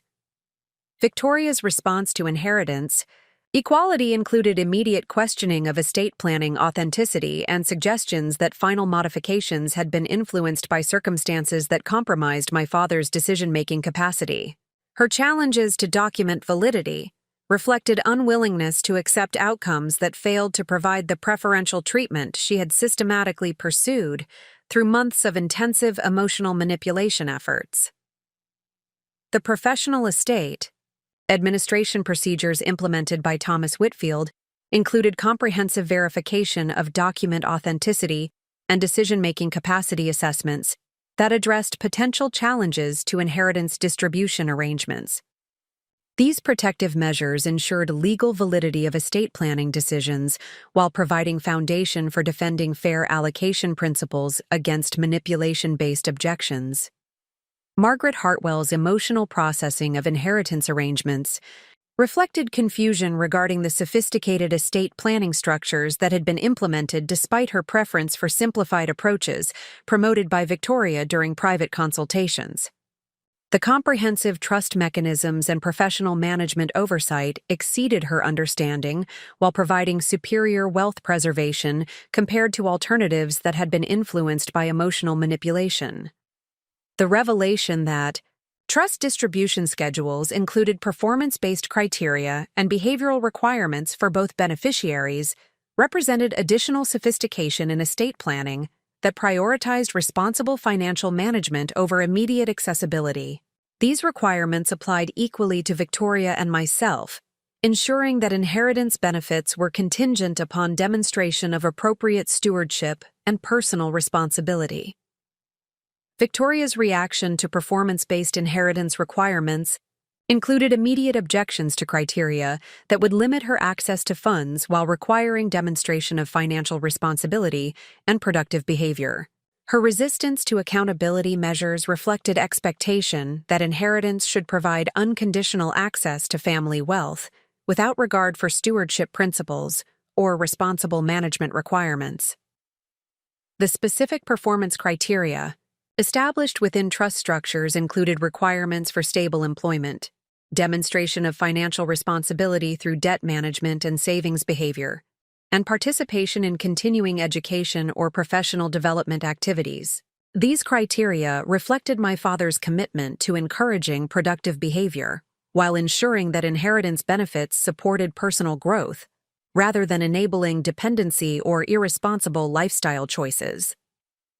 My response to performance-based inheritance requirements reflected appreciation for structured approaches that encouraged responsible behavior while providing fair access to family wealth. The accountability measures represented recognition that inheritance benefits should support personal development and productive contributions rather than enabling lifestyle choices that failed to demonstrate appropriate stewardship of family resources.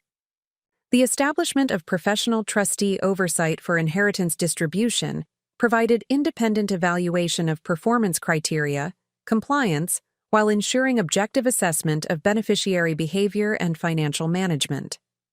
This professional oversight prevented family manipulation of inheritance access while maintaining consistent standards for both beneficiaries, regardless of emotional influence attempts. Victoria's growing agitation regarding professional oversight of inheritance distribution reflected recognition that her systematic manipulation tactics would be ineffective against independent trustees who evaluated performance based on objective criteria rather than emotional appeals or dependency creation. The professional management structure eliminated opportunities for influence tactics that had been employed during estate planning discussions. The comprehensive nature of trust structures included provisions for wealth preservation through diversified investment management, tax optimization strategies, and asset protection mechanisms that ensured long-term financial security for beneficiaries while preventing premature depletion of family wealth through irresponsible spending or poor financial decisions.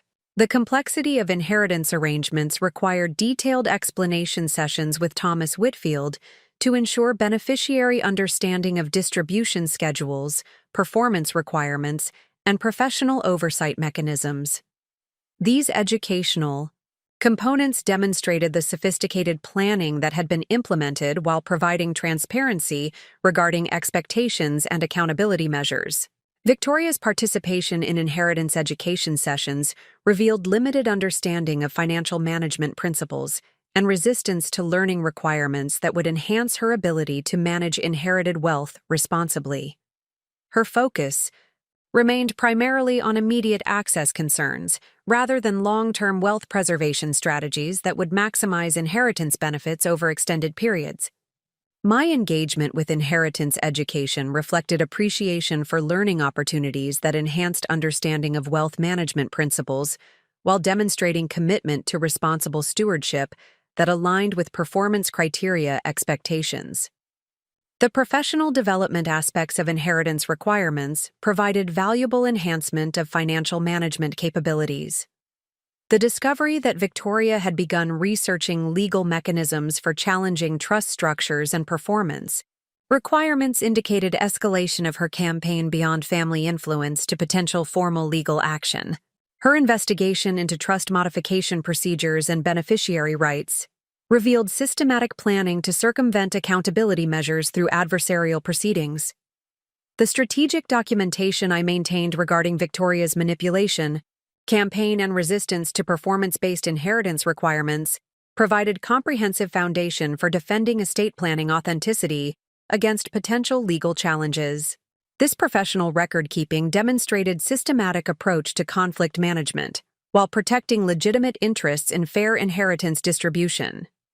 The consultation with independent legal counsel specializing in trust administration and estate planning disputes became necessary as Victoria's resistance to inheritance arrangements escalated toward potential formal challenges. This professional representation provided protection against manipulation tactics, while ensuring appropriate defense of fair allocation principles and accountability requirements. The revelation that Victoria had approached Margaret Hartwell with proposals for joint legal action against trust structures represented escalation of manipulation tactics to include our mother in adversarial proceedings against estate planning arrangements. Her attempt to create family alliance against professional oversight indicated desperation regarding inability to access inheritance through traditional influence methods. Margaret Hartwell's vulnerability to Victoria's legal action proposals reflected continued emotional dependency that could be exploited for advancing challenges to inheritance arrangements that had been professionally designed for optimal family financial security. The grief and confusion associated with widowhood created decision-making susceptibility that Victoria systematically targeted for advancing her objectives. The comprehensive analysis I conducted regarding potential legal challenges to trust structures provided strategic assessment of defensive requirements, while maintaining focus on protecting fair inheritance distribution and accountability principles. This analytical approach demonstrated proactive thinking while preserving optimal outcomes for all family members despite adversarial positioning by Victoria. The financial implications of potential legal challenges to estate planning arrangements included significant costs that would reduce available inheritance for distribution to beneficiaries while creating family conflict that contradicted my father's intentions for harmonious wealth transfer. These potential consequences highlighted the destructive nature of manipulation-based objections to fair treatment principles. Thomas Whitfield's professional assessment of potential challenges to trust structures included evaluation of legal foundation for defending estate planning authenticity, while identifying strategies for protecting inheritance arrangements against manipulation-based objections. His expertise provided confidence regarding successful defense of fair allocation principles and accountability requirements. The systematic campaign Victoria initiated to undermine confidence in estate planning arrangements included attempts to characterize professional oversight as excessive control while promoting simplified distribution approaches that would eliminate accountability requirements. Her influence tactics targeted emotional concerns rather than substantive assessment of wealth preservation benefits that sophisticated planning provided. The recognition that Victoria's campaign had shifted from collaborative family influence to adversarial legal positioning required fundamental adjustment of defensive strategies while maintaining commitment to fair inheritance principles and optimal family financial security. This adaptation demonstrated resilience while preserving focus on protecting legitimate interests against manipulation-based challenges. The establishment of comprehensive legal defense against potential trust challenges included preparation of evidence regarding estate planning authenticity, decision-making capacity assessments, and professional oversight benefits that supported fair inheritance distribution. This systematic approach provided foundation for successful defense while maintaining focus on family financial optimization. The psychological impact of witnessing systematic escalation from family manipulation to potential legal adversarial proceedings required careful emotional management while continuing commitment to fair treatment principles and responsible inheritance stewardship. James provided essential support during this challenging transition while helping maintain perspective regarding long-term objectives. The strategic coordination between independent legal counsel and Thomas Whitfield provided comprehensive defense capabilities against potential trust challenges while ensuring protection of inheritance arrangements that reflected my father's commitment to fair treatment and accountability principles. This professional collaboration demonstrated optimal defensive positioning. The documentation of Victoria's escalating campaign from family manipulation through legal challenge preparation provided comprehensive evidence of systematic attempts to circumvent fair inheritance distribution through various influence tactics. This professional record-keeping would prove essential for defending estate planning authenticity against manipulation-based objections. The revelation that Victoria had begun exploring methods for expediting inheritance access through emergency distribution procedures indicated continued focus on immediate financial benefit rather than long-term wealth preservation that comprehensive trust structures were designed to provide. Her research into acceleration mechanisms revealed persistent prioritization of accessibility over optimization. The comprehensive preparation for potential adversarial proceedings included analysis of legal precedents, evaluation of defensive strategies, and coordination of professional expertise that would protect fair inheritance principles against manipulation-based challenges. This systematic approach demonstrated commitment to preserving my father's intentions while maintaining optimal outcomes for legitimate beneficiaries. The recognition that family dynamics had deteriorated beyond collaborative resolution to formal adversarial positioning required acceptance that Victoria's manipulation campaign had created irreconcilable conflict regarding inheritance distribution and accountability requirements. This reality necessitated strategic defensive positioning while maintaining hope for eventual recognition of fair treatment principles. The formal initiation of legal proceedings against the estate planning arrangements occurred during the third week of December, when Victoria filed a comprehensive challenge to the trust structures and inheritance distribution mechanisms that had been established through my father's final estate planning modifications. Her legal action represented the culmination of months of systematic manipulation efforts that had failed to achieve preferential treatment through family influence tactics. The legal documentation submitted by Victoria's attorney included multiple grounds for challenging the estate planning arrangements, encompassing allegations of diminished capacity during final modifications, undue influence in decision-making processes, and inadequate consideration of family member needs in inheritance distribution. These challenges reflected sophisticated legal strategy designed to undermine the authenticity and validity of comprehensive wealth preservation mechanisms. Victoria's selection of legal representation included engagement of Harrison Burke, a prominent estate litigation attorney whose reputation for aggressive advocacy in inheritance disputes provided formidable opposition to defending the established trust structures.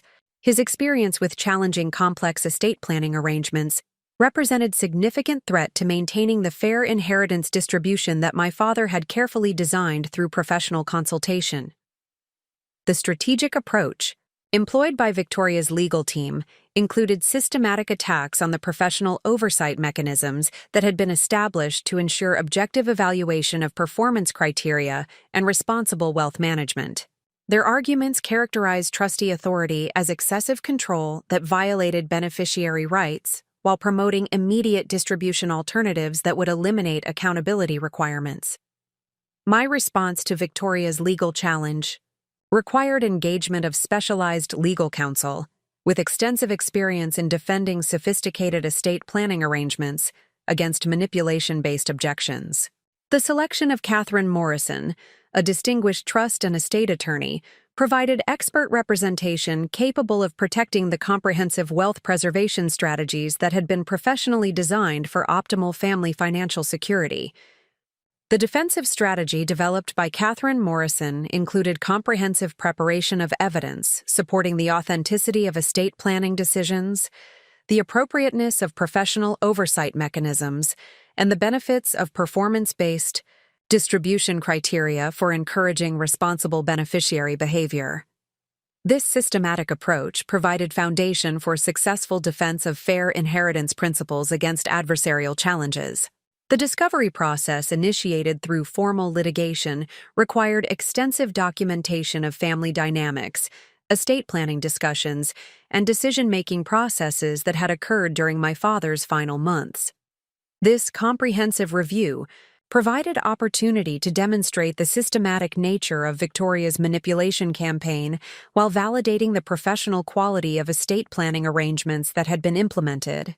The deposition testimony provided by family members, medical professionals, and legal advisors created detailed record of circumstances surrounding estate planning modifications while establishing clear evidence of decision-making capacity and professional oversight that supported the authenticity of inheritance arrangements. These testimonies provided objective foundation for defending against challenges based on allegations of diminished capacity or undue influence. Margaret Hartwell's participation in discovery proceedings revealed the extent to which Victoria's influence had shaped her understanding of estate planning issues, while demonstrating limited awareness of the comprehensive wealth preservation benefits that sophisticated trust structures provided. Her testimony highlighted the effectiveness of emotional manipulation tactics while supporting the necessity of professional oversight for optimal family financial security. The medical testimony provided by Dr. Sarah Chen and other healthcare professionals who had treated my father during his final illness established clear evidence of mental capacity and decision-making competence during periods when estate planning modifications were executed. This professional medical assessment provided crucial foundation for defending the authenticity of inheritance arrangements against capacity-based challenges. Thomas Whitfield's testimony regarding estate planning consultations and document preparation provided detailed account of professional procedures that had been followed to ensure appropriate consideration of family interests while implementing sophisticated wealth preservation strategies. His expert testimony validated the quality and authenticity of estate planning arrangements while demonstrating compliance with professional standards and ethical requirements. The financial analysis I had conducted regarding estate planning alternatives provided comprehensive evidence of superior outcomes achieved through sophisticated trust structures compared to simplified distribution mechanisms that Victoria had promoted through emotional manipulation. This quantitative assessment demonstrated measurable benefits of professional oversight while highlighting potential costs of alternative approaches that prioritized immediate accessibility over long-term wealth preservation. Victoria's deposition testimony revealed significant inconsistencies in her allegations regarding estate planning authenticity, while demonstrating limited understanding of financial management principles and wealth preservation strategies. Her responses to technical questions highlighted the superficial nature of her objections, while validating the necessity of performance-based criteria for responsible inheritance stewardship. The revelation during discovery proceedings that Victoria had systematically documented family interactions and estate planning discussions for potential litigation use provided evidence of premeditated adversarial positioning rather than legitimate concerns about estate planning appropriateness. This strategic documentation campaign demonstrated calculated approach to challenging inheritance arrangements regardless of their professional quality or fair distribution principles. The expert testimony provided by independent estate planning specialists validated the sophistication and appropriateness of trust structures, while identifying the superior wealth preservation benefits that comprehensive approaches provided compared to simplified alternatives. These professional opinions established objective foundation for defending estate planning arrangements against manipulation-based challenges. The business valuation and succession planning testimony provided by corporate finance experts demonstrated the necessity of professional oversight for maintaining operational continuity and maximizing asset value during transition periods. This expert analysis validated the business management provisions that had been established while highlighting risks associated with family member control that lacked relevant qualifications. The litigation costs associated with defending against Victoria's challenges created significant financial burden that reduced available resources for beneficiary distribution while generating family conflict that contradicted my father's intentions for harmonious wealth transfer. These consequences highlighted the destructive nature of adversarial proceedings that prioritized individual advantage over family financial optimization. The strategic coordination between Catherine Morrison and Thomas Whitfield provided comprehensive defense capabilities while ensuring protection of inheritance arrangements through systematic preparation of evidence and expert testimony. This professional collaboration demonstrated optimal defensive positioning against manipulation-based challenges to legitimate estate planning arrangements. The mediation proceedings that were mandated by the court system provided opportunity for collaborative resolution of inheritance disputes without continued adversarial positioning that created destructive costs and family conflict. These alternative dispute resolution mechanisms offered potential for preserving family relationships while maintaining fair inheritance distribution principles. Victoria's approach to mediation proceedings continued the adversarial positioning that had characterized her legal challenge, including demands for preferential inheritance treatment and elimination of performance-based accountability requirements. Her negotiation stance reflected unwillingness to accept fair treatment principles while maintaining focus on immediate financial benefit, regardless of long-term wealth preservation considerations. My participation in mediation emphasized commitment to fair inheritance distribution and responsible stewardship principles while demonstrating flexibility regarding implementation mechanisms that could address legitimate concerns without compromising wealth preservation objectives. This collaborative approach provided foundation for potential resolution that honored my father's intentions while addressing family relationship preservation. The mediation outcome reflected partial success in establishing modified distribution schedules that maintained fair allocation principles while providing enhanced accessibility for demonstrated financial responsibility. These negotiated arrangements preserved essential accountability requirements while addressing some concerns regarding distribution timing and oversight mechanisms. The settlement agreement that concluded formal litigation included provisions that maintained professional trustee oversight while establishing modified performance criteria that reflected negotiated balance between accountability requirements and beneficiary accessibility.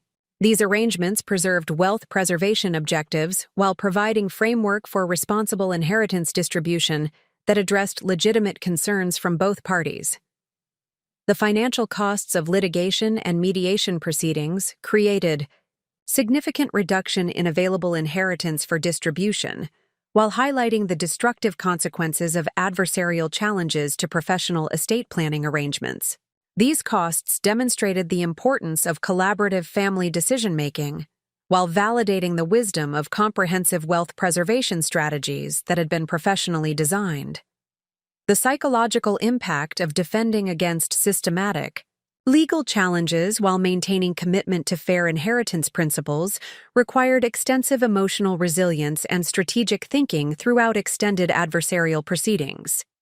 James provided essential support during this challenging period, while helping maintain perspective regarding long-term objectives and family relationship preservation wherever possible. The resolution of formal legal challenges provided validation of professional estate planning approaches while establishing framework for ongoing inheritance administration that maintained fair distribution principles and accountability requirements. This outcome demonstrated the effectiveness of systematic defensive preparation while preserving optimal family financial security despite adversarial positioning by family members. The establishment of modified trust administration procedures that reflected negotiated settlement terms provided foundation for ongoing inheritance distribution while maintaining professional oversight and performance-based criteria that encouraged responsible beneficiary behavior. These arrangements preserved essential wealth preservation mechanisms while addressing accessibility concerns through collaborative resolution rather than continued adversarial proceedings. The comprehensive documentation of litigation proceedings and settlement negotiations provided extensive record of systematic attempts to challenge fair inheritance distribution while demonstrating successful defense of professional estate planning arrangements. This documentation would prove valuable for future inheritance administration while providing lessons regarding family conflict management and wealth preservation strategies. The recognition that formal legal challenges had been successfully defended while preserving fair inheritance principles provided satisfaction regarding validation of professional approaches to estate planning and family financial management.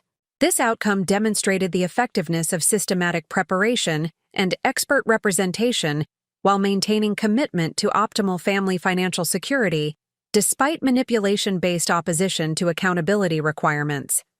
Up next, you've got two more standout stories right on your screen. If this one hit the mark, you won't want to pass these up. Just click and check them out. And don't forget to subscribe and turn on the notification bell so you don't miss any upload from us.